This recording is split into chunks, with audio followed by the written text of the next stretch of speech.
Today, the Federal Open Market Committee decided to lower our policy interest rate by a 1/4 percentage point. I'm at the Federal Reserve, where Chair Jay Powell just announced why the Federal Reserve cut interest rates by a 1/4 point at their meeting here this week.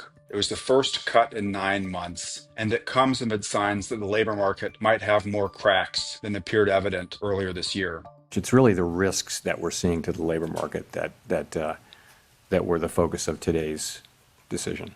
This was one of the stranger backdrops for a policy meeting. On Monday, we did not know who was going to be at this meeting. The Trump administration had nominated an advisor, Stephen Miron, who was confirmed late Monday evening by the Senate so that he could come here today and vote at this meeting, and he dissented against the decision in favor of a larger half-point cut. I asked Powell about what it would take to have done a larger half-point cut, and he said there really wasn't much support for it.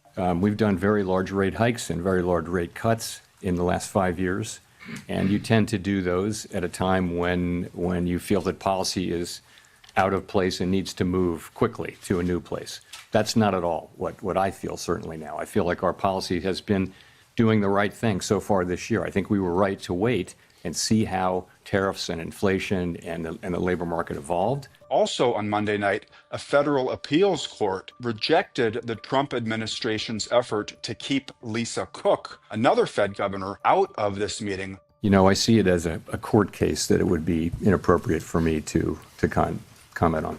What's changed for the Fed is that payroll growth looks a lot slower than it did 7 weeks ago. Payroll job gains have slowed significantly to a pace of just 29,000 per month over the past 3 months.